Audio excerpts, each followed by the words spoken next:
This is the Sony FX6 cinema camera, and we bought it for one reason only, the inbuilt auto ND filter, and it cost a small fortune. So before we dive into the camera, I run a video production business and we've been producing videos for over 6 years, and I've used multiple different cameras, DSLR cameras, from the A6500 from Sony to the A67 to the FX3. And then last year, we decided to take the jump and leap up to FX6. But was it worth it? Before I get into it, let's jump into some of the specs. This has a 10.2 megapixel XMR CMOS sensor, 4K, 120 frames per second, and it has 627 points of focus for the auto part of the camera. It films in 10-bit 422, which gives you such a lovely color range for post-editing. It's absolutely stunning piece of kit. From the overhead, you can see there is a multiple plethora of buttons. There's a hell of a lot of buttons. And jumping from the FX3 or DSLR camera, it's not easy because there's a lot of things you do automatically, which on this camera takes a lot of thought. Even after a year of using this, I'm still like, oh, where's this button? Where's that button? Because we don't use it on every single shoot. So in the hand, it feels really good. You've got a lovely grip here you can use. You've got the top handle mount, but overall, the build quality is robust. It's plastic, it's not metal, but it looks really good and I love it. It's not too big, not too heavy, or depends on obviously what lens you put on and things like that. So we mostly use this for filming interviews. Now it's got, as I said, a high frame rate, but majority of the time we're using just 25 frames per second. That's our chosen choice. That's what we mainly use it for. Sometimes we will mount it on a gimbal, but you've got to make sure that gimbal is strong. Obviously you wouldn't have the top handle on it, you wouldn't have the side handle on it. You take that all off to keep your rig as light as possible. Because I can tell you after a while, it gets heavy. But the question you're probably asking yourself, why on earth did you buy this when you have an FX3? And it was for the auto ND. We had a shoot coming up where we thought we're going to be outside, it's going to be sunny. And if you've done any sort of filming, when those clouds go in front of the sun, it changes your exposure. So we wanted something which would automatically compensate for that. And the ND in this does that absolutely perfect.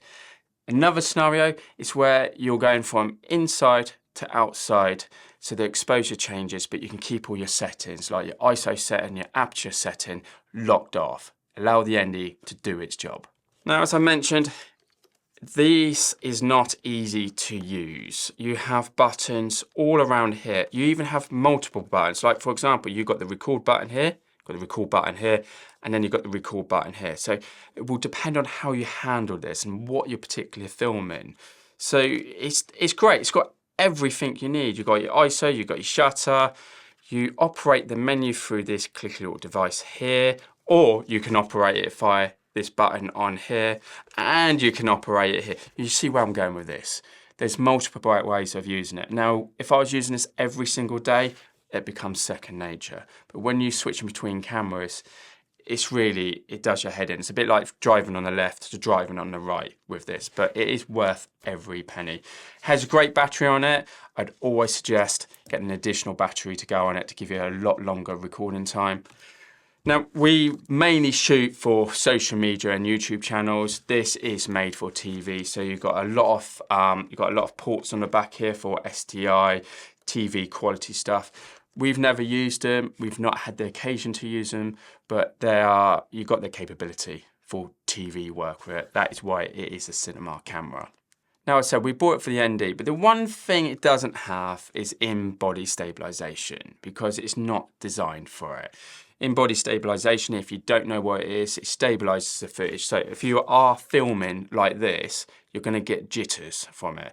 That's why I always suggest if you're gonna hand hold it, keep it close, keep it up on the shoulder of a shoulder rig or on a gimbal, like I mentioned earlier on. So the burning question is, if you don't know, this is £5,904, excluding the lens. This lens doesn't come with it, doesn't come with the lens, so you need to buy a lens if you're getting into this. It's a lot of money. First, an FX3 at around about £4,000. But the FX3 doesn't have an inbuilt ND, hence why we bought this thing in the first place. It wasn't a decision we made lightly. I can tell you that it made a dent in the business account, but it was well worth it. So, should you get one? My advice is work up to it. I started off, as I say, the A6500 worth around about £1,000, moved up, and then eventually got this. At this point, I don't see any need to go the next level up, the FX9. It's really your call. But in my personal opinion, I'd go for an FX3 first and then see how you handle that through the type of videos you're producing. Love to know what you think. Would you consider buying this? Would you go for the next level up? Leave the comments below, and as always, we'd really appreciate the subscribe. It really helps our channel. Take care, see you in the next episode, and stay tuned for the next video.